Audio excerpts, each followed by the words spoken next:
आज हम आपको मिला रहे हैं डॉक्टर महेश प्रसाद सिंह जिसे और स्थानीय लोग इस क्षेत्र में इनकी प्रसिद्धि महेश आनंद जी महाराज के रूप में भी है। सर प्रणाम, आपका बहुत बहुत स्वागत है सर। और आज हम देखने वाले को आपके बारे में कुछ हम बताना चाहते हैं सर, क्योंकि स्थानीय लोग आपके बारे में तो जानते हैं, लेकिन और लोग भी जो आपसे परिचित नहीं है, नई पीढ़ी के बच्चे जो आपको नहीं जान रहे हैं, वो भी आपके बारे में जाने सर। इसी संदर्भ में आपसे कुछ हम जानना चाह रहे हैं सर, अपने बारे में सर कुछ बताइए। जी, मेरा नाम डॉक्टर महेश प्रसाद सिंह, अध्यात्म जगत में डॉक्टर महेशानंद जी महाराज, श्रीमन नारायण धाम बनगांव, यहाँ का मैं निवासी हूँ। और यही मैं एक कुटी बना करके, आश्रम बना करके अभी अपना आध्यात्मिक जीवन यात्रा जो है उसे मैं जी रहा हूँ वर्तमान में। ये आध्यात्मिक जीवन सांसारिक जीवन से किस तरह से अलग है सर? ये गृह कार्य नाना जंजाला ते अति दुर्गम सही विशाला। संसार में जितने दुर्गम कार्य हैं उसमें से एक दुर्गम कार्य है घर गृहस्थी में रह करके परमात्मा की उपासना करना, साधना करना। आप संतों का जीवन देखेंगे, जिन संतों ने संसार में पहला अपना जीवन प्रारंभ किया और उसके बाद जब कहीं उन्हें वैराग्य हुआ तो घर का त्याग उन्होंने किया। लेकिन मैं सांसारिक जीवन में रहते रहा और ये अध्यात्म से भी जुड़ा रहा, परमात्मा के चरण से भी जुड़ा रहा। ये दोनों कार्य मेरा साथ साथ चलते रहा। लेकिन मेरा मानना है कि संसार में रह करके जैसे कमल जल में तो रहता है लेकिन जल से वह ऊपर रहता है, उसी तरह अपना जीवन अब तक जीते रहे थे। लेकिन अब चूंकि संसार भी छूटा, संसार से माया मोह ममता छूटी और उसके बाद पूर्ण जीवन अपना परमात्मा के भजन में, उनकी कथा में, उनकी लीला में अब तक मैं जी रहा हूं। और इसी प्रकार प्रेम सौवै पुंसाम परो धर्मो यतोर भक्ति विधोक चरे आहत्युक्त्या अप्रतिहता ये आत्मा संप्रशीदति। भक्ति ही ऐसी, भक्ति की परिभाषा है या भक्ति उसको कह सकते हैं जो आज भक्ति है और कल न हो, वह खंडित भक्ति नहीं। भक्ति उसे कहते हैं जो अनबरत लगातार। गोस्वामी तुलसीदास जी ने परमात्मा से यही मांग की है, हे भगवान नान्या स्पृहा रघुपते हृदय स्मृति सत्यम बदामी जो भवान खिलांतरात्मा। अंतरात्मा की बात को सुनने वाले हे प्रभु, तुमसे बढ़कर के तो कोई है ही नहीं। हर आत्मा में तेरा वास है, आत्मा ही तुम परमात्मा के रूप में विराजमान हो और तुम अंतर मन की बात को जानते हो। मेरे मन में क्या भाव है सब जानते हो। उस गोस्वामी तुलसीदास जी ने यही कहा, हे भगवान मैं अपने मन की बात आपको कह रहा हूं कि आपके नान्या स्पृहा रघुपते हृदय स्मृति। मेरे हृदय में कोई स्पृहा नहीं, इस प्रकार की कोई इच्छा नहीं, कोई कामना नहीं। लेकिन एक कामना है, वह कामना वासना की नहीं है, वह कामना उपासना की है। तेरे चरण से जुड़ने की वो कामना है। वह क्या? वह यही है कि नान्या स्पृहा रघुपते हृदय स्मृति सत्यम बदामी जो भवानी खिलांतरात्मा भक्ति प्रयच्छ।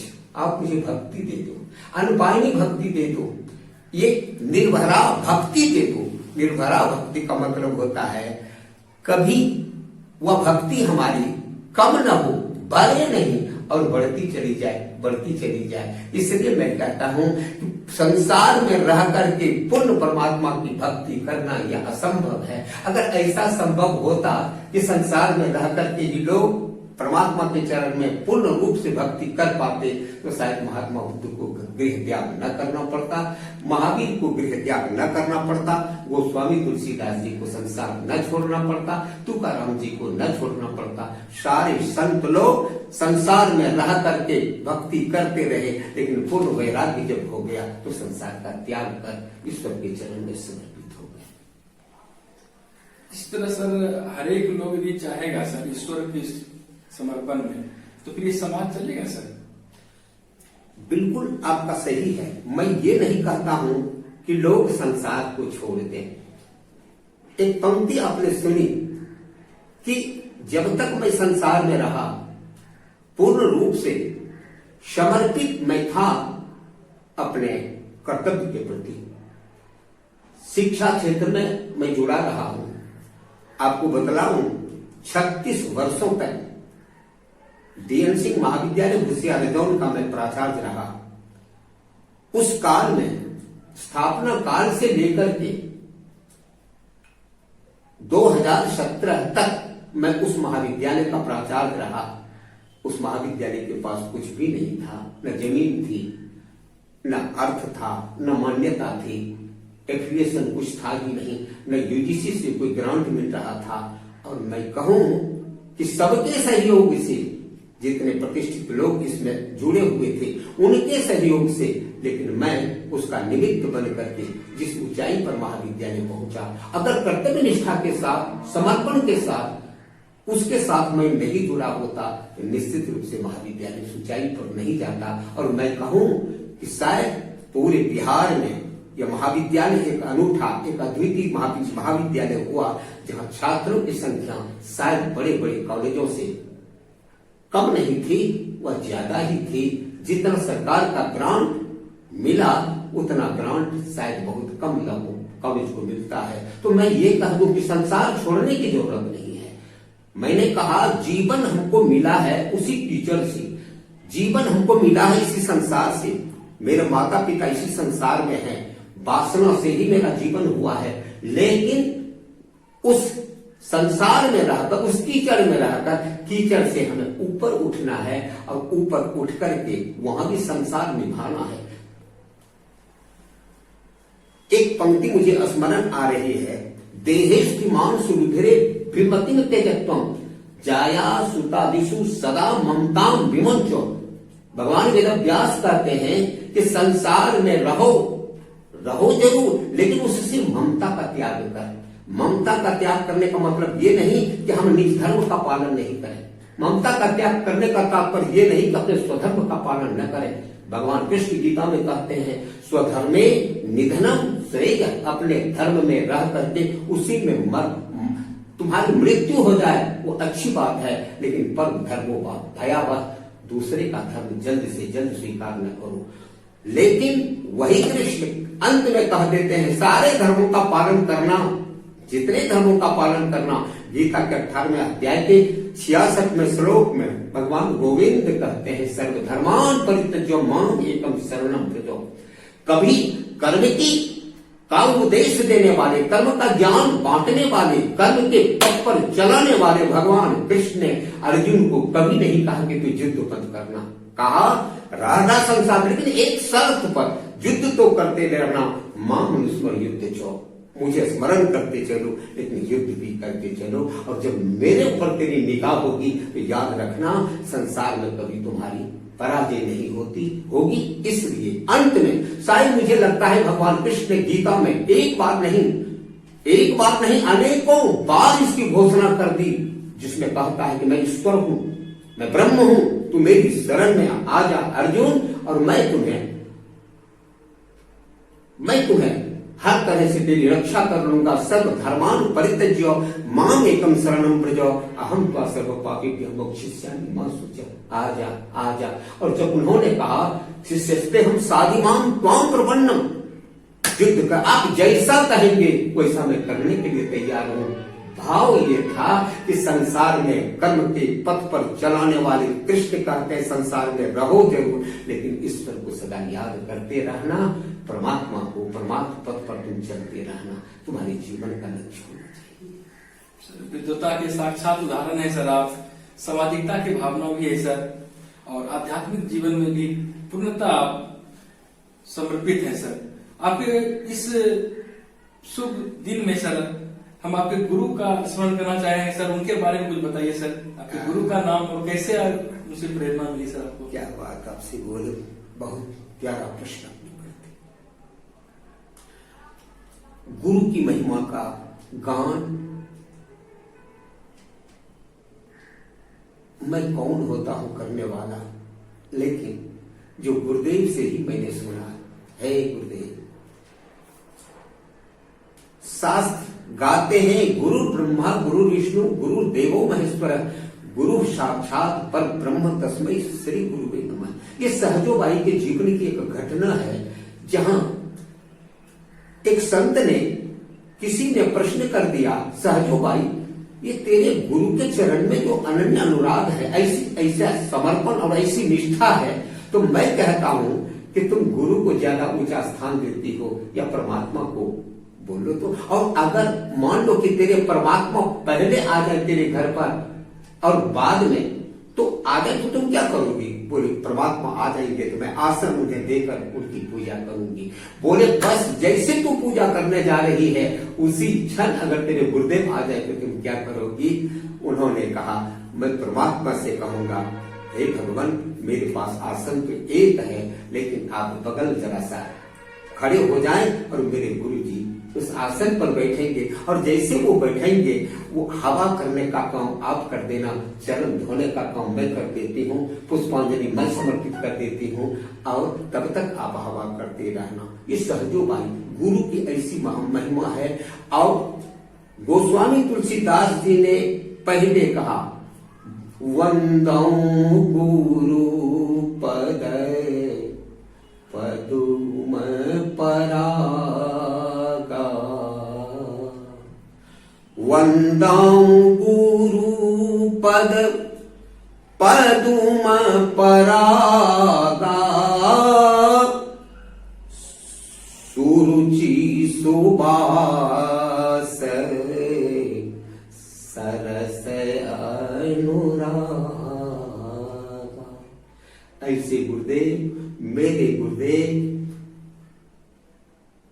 श्री नारायण दास भक्तमाली जी, उनका तो बाद में नाम पड़ा जब उन्होंने संन्यास ग्रहण किया, उसके पहले का उनका नाम है श्रीमन नारायण चतुर्वेदी बक्सर वाले, जिनको दुनिया मामा जी के नाम से जानती है। मैं आपसे क्या कहूं उस गुरुदेव के बारे में। शायद कोई ऐसे वर्तमान में संत नहीं है, चाहे वो राष्ट्रीय स्तर के हों कि अंतर्राष्ट्रीय स्तर के हों, ऐसे संत, ऐसे महिमावान संत। मैं तो कहता हूं कि ऐसे गुरु को पाकर के मेरा जीवन धन्य हुआ था। तब जब केवल नाम सुना था, जहां कहीं उनकी कथा वार्ता होती थी, मैं दौड़ करके चला जाता था। लेकिन एक पंक्ति आपको कह दूं, उसी गुरु के चरण में, ऐसे गुरु को पाकर के मेरा जीवन धन्य हुआ। और किसी ने उनसे मेरे बारे में कह दिया था, उन्होंने 1 वर्ष तक मुझे 6 महीने तक दीक्षा नहीं दी थी, लेकिन जिस दिन उन्होंने दीक्षा मुझे दिया उस दिन मेरा जीवन बदला। और तब से लेकर उनके बक्सर वाले आश्रम में, पांडेपट्टी बक्सर आश्रम में, वहां तो 38-40 वर्षों से सीताराम विवाह महोत्सव अथक रूप से, आबाद रूप से मनाया जाता रहा है। प्रेरणा मैंने वहीं से ग्रहण की। और एक दिन जब गुरुदेव से कहा, उन्हीं के नाम पर यह धाम का निर्माण हुआ है, जिसे मैंने श्रीमन नारायण धाम अभिहित किया है, पुकारते हैं। और एक दिन जब गुरुदेव मेरे यहाँ आए थे और मैंने कहा था कि आपको विवाह वाले उत्सव में रहना है सरकार, तो गुरुदेव ने कहा कि शरीर काम नहीं करता है। फिर उनके आश्रम पर जब गए पटना नागा बाबा ठकुरवाड़ी में, तो उन्होंने कहा कि अगर आप चाहते हैं कि मैं वहां से बीमार होकर आऊं तो आप मुझे ले जाएं। मैंने कहा नहीं गुरुदेव, तब सुखे सुखे तो प्रेम लक्षण, प्रेम का एक बहुत बड़ा लक्षण है कि हम जो हमारे प्रेमास्पद हैं, जो हमारे आराध्य हैं, वो सब तरह से सुखी रहें। मैंने उनके चरणों में प्रणाम किया, आप यहाँ रहें। फिर उन्होंने कहा था, एक बात याद रखना, ये मेरे जैसा राम विवाह तुम करते हो महेश, हमेशा याद रखना, गुरु तत्व है, राम तत्व है, कृष्ण तत्व है, शिव तत्व है, वायु तत्व है, अग्नि तत्व है और ये अविनाशी है, कभी बनता ही नहीं है। मैं तेरे उत्सव में हर साल उपस्थित रहूंगा, ये गुरुदेव ने मुझे कहा है। और आज इतना बड़ा उत्सव 38 वर्षों से लगातार चला आ रहा है। मैं आपसे क्या कहूं, आज मैं अपने को धन्यभागी समझता हूं कि कम से कम आप मेरी बात को प्रसारित करने जा रहे हैं। मैं सब सुनने वाले को बहुत बहुत साधुवाद कर रहा हूं कि आप ये सब जुड़ी हुई बात कर रहे हैं। इस बार का आयोजन 7 मार्च से लेकर के 15 मार्च तक अबाध गति से चलेगा। वृंदावन की रासलीला मंडली, रामलीला मंडली आती रही है। और जहां तक संतों के आगमन का है, अभी संपर्क में हूँ, संत लोग भी आएंगे, संत जन भी आएंगे। और यहाँ सीताराम विवाह महोत्सव के अवसर पर और क्या होता है सर? यहाँ सीताराम विवाह महोत्सव के अवसर पर, जैसा मैंने कहा, इस अवसर पर बड़े बड़े डॉक्टरों का शिविर लग जाता है। ये बड़े बड़े, अब इस सेवा से जो जुड़े हुए लोग होते हैं, कोई जल की सेवा किया करते हैं, कोई अन्न की सेवा किया करते हैं, कोई अर्थ की सेवा किया करते हैं। आपको मैं बतलाऊं, कल मैंने इसकी चर्चा की थी भरे मीटिंग में कि पिछले 10 वर्ष की बात है, अचानक बांका के डीएम पहुंच गए थे और इतनी बड़ी भीड़ कि अब उनके उस लाल बत्ती को भी कोई सम्मान देने वाला नहीं था। तो उनको लगा कि हम आयोजन तक जाएं तो स्थल तक जाएं तो जाएं कैसे। फिर उन्होंने मुझे बुलवाया, मुझे वहां तक जाने को दिया नहीं जा रहा है, अब क्या करें। तब मैंने कहा, तो तत्कालीन डीएम गुरु प्रसाद जी थे, वो उनको मैंने बिल्कुल अपने घर पर ले आकर के और साइड से तब मैं उनको मंच पर ले गया था। और उन्होंने पूछा था मुझसे, एक बात बोलिए, इतना विशाल ये समूह है, विराट ये संख्या में लोग पहुंचे हुए हैं, इतना ये व्यवस्था होती कैसे है? मैंने कहा, ये गुरु कृपा से होती है, परमात्मा की कृपा से होती है। बस सब लोग आकर के अपना अर्थ का दान, अन्न का दान, ये हर तरह से सब दान के करिए, जल का दान, जल सेवा का दान आकर के किया करते हैं। कभी हम नेत्र का शिविर लग जाता है, कभी ये सिविल सर्जन लोग आकर के जो गरीब गुरबा लोग हैं उनकी सेवा कर जाते हैं। ये प्रतिवर्ष ऐसे होता रहा है। सीताराम विवाह महोत्सव होता है यहाँ पर और बड़े पैमाने पर लोग यहाँ आते हैं जी। इसका सामाजिक प्रभाव क्या है? इसका प्रभाव, सबसे बड़ी बात यह है कि प्रभाव का जो असर होता है वह थोड़ा कम प्रभावित करता है दुनिया को, लेकिन संत का जो स्वभाव है, उसकी जो विचारधारा है, उसके जो रहन सहन है, वह सहज में लोगों को प्रभावित कर जाते हैं। और इसका बहुत बड़ा प्रमाण मेरे सामने, संतों की वाणी का तो प्रभाव है ही। एक संत कहते हैं कि शब्द संभाली बोलिए, शब्द के हाथ न पांव, एक शब्द है औषधि और एक शब्द है घाव। ये शब्द की बहुत बड़ी कीमत है। एक संत कहते हैं, तू शब्दों का दास रे जोगी जोगी, तेरा क्या विश्वास रे जोगी जोगी, तू शब्दों का दास रे जोगी, तू शब्दों का दास रे जोगी। शब्द ब्रह्म है, और जिन्होंने शब्द की साधना की है, उपासना की है, ये वाणी की भी तपस्या होती है, आंख की भी तपस्या होती है, ये कर्ण की भी तपस्या होती है। सबके एक की वाणी तहलका मचा देती है, एक की वाणी का ऐसा असर होता है कि हजारों हजार आदमी एक साथ कोई सुंदर कदम उठाने के लिए तैयार हो जाते हैं। मुझे स्मरण है, स्वामी राम सुखदास जी महाराज बहुत बड़े संत जिन्होंने साधक संजीवनी गीता की रचना की है अद्भुत कवि। मैं नवयुवक समाज से, नवयुवकों से निवेदन करना चाहूंगा कि कम से कम एक विष्णु गिरी दादाजी हो चुके हैं, बहुत बड़े संत हो चुके हैं। वो अपने परिवार के लोगों को कहते थे कि देखो, वैसे मैं तो राम कथा कहता हूं, लेकिन बेटे एक बात याद रखना, तुम गीता को सदा स्मरण करते रहना। और मैं एक पंक्ति आपको कह दूं कि शायद महाभारत के मध्य में अगर गीता न भी कही गई होती तो शायद महाभारत की कहीं कोई कीमत न होती। ये शब्द की बहुत बड़ी कीमत है। स्वामी रामसुखदास जी ने एक साथ पटना के गांधी मैदान में जहां उनका प्रवचन चल रहा था, उन्होंने कहा, युवकों से कहा, नवयुवकों से कहा, आज पढ़ने लिखने वाले छात्रों से कहा कि मैं एक प्रार्थना करूं, एक निवेदन करूं कि तुम शिखा रखना प्रारंभ करो। शिखा रखने के लिए मुझे स्मरण है हजारों लड़के अपना सिर मुंडन करवा करके आगे शिखा रख लिए। ये उनकी संत की वाणी का प्रभाव है। मैं कहना ये चाहता हूं कि संत का प्रभाव, संत सरल चित जगत हित, हित अनहित नहीं कोई, अंजलिगत शुभ सुमन जिमी सम सुगंध कर दो।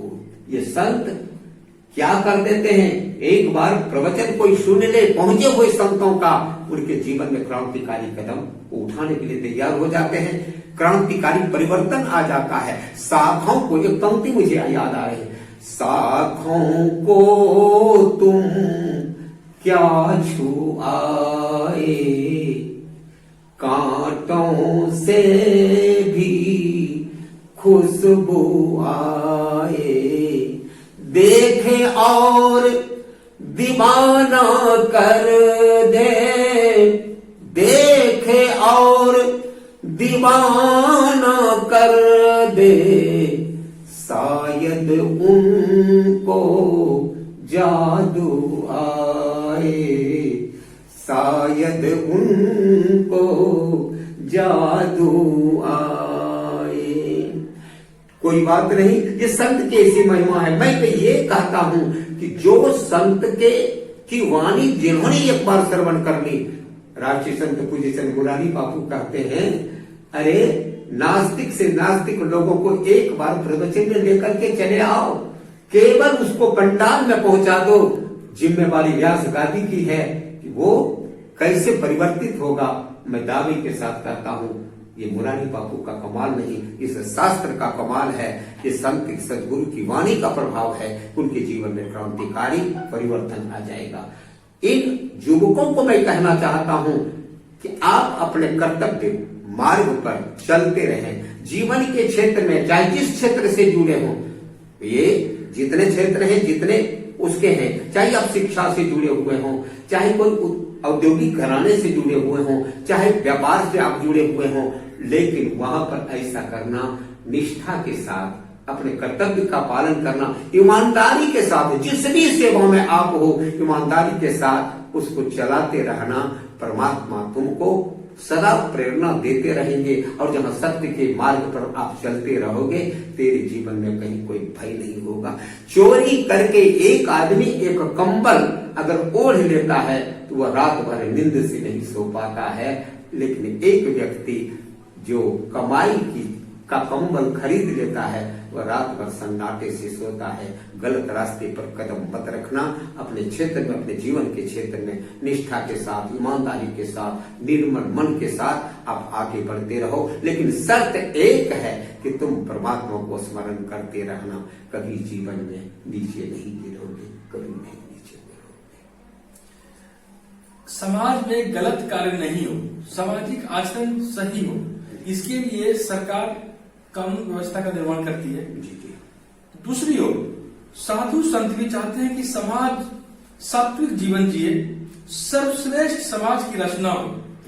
इन सब के होने के बावजूद समाज में देखते हैं भ्रष्टाचार है, अनैतिकता है, ईर्ष्या, द्वेष भाव का बोलबाला लगता है कि पहले की अपेक्षा भी ज्यादा हो रही है। इस पर क्या कहेंगे? इस पर मैं बड़ा विनम्र निवेदन करना चाहता हूं। वर्षा हो रही है, वर्षा रुकने वाली नहीं है, वर्षा होती रहेगी। आज से नहीं, जब से सृष्टि प्रारंभ हुई है तब से ये वर्षा हो रही है। लेकिन जहां मूसलाधार वृष्टि हो रही हो, उस वर्षा में अगर मैं चाहता हूं कि भीगू नहीं, भ्रष्टाचार की, अत्याचार की, अनाचार की, कदाचार की, व्यभिचार की, दुराचार की, इसकी वर्षा हो रही है, होती रहेगी। लेकिन इससे बचने का उपाय, या तो आप वाटर प्रूफ वस्त्र पहन लीजिए, या तो छतरी अपने हाथ में ले लीजिए। खुली वर्षा में आप निकल जाएंगे, आप भीगेंगे नहीं, चाहे भ्रष्टाचार हो, अत्याचार हो। तो ये छतरी क्या है? ये छतरी है भगवान की कथा की छतरी, ये छतरी है भगवान के नाम की, भगवान के लीला की, भगवान के धाम की। इसका आश्रय जिसने ग्रहण किया, मैं तो कहता हूं भगवान भोलेनाथ कहते हैं, ऐ धन्य धन्य गिरिराज कुमारी, तुम समान नहीं कोई उपकारी, पूछे रघुपति कथा प्रसंगा।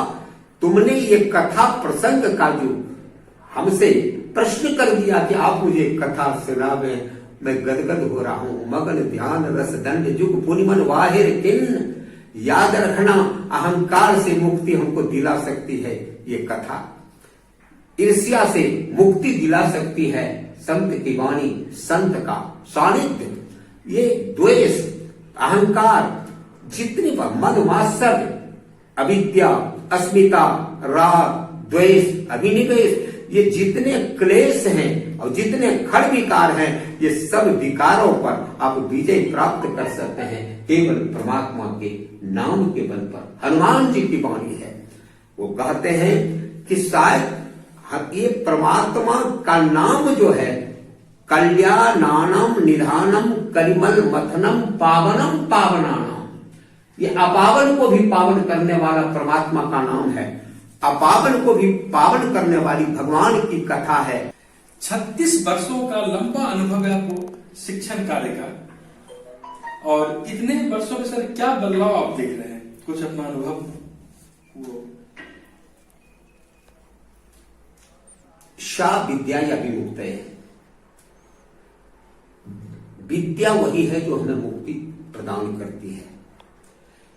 मैंने अपने 36 वर्षों के जीवन काल में देखा सबसे बड़ी बात वह यह कि जिस भी सेवा से मैं जुड़ा हुआ था, शिक्षा सेवा से जुड़ा हुआ था, बहुत लोग जुड़े, बहुत शिक्षक आए और महाविद्यालय की आर्थिक स्थिति देख करके बात इधर उधर उन्होंने धंधा पकड़ लिया। लेकिन मैं आपको कहूं, अपने लक्ष्य के प्रति मैं कितना सजग था।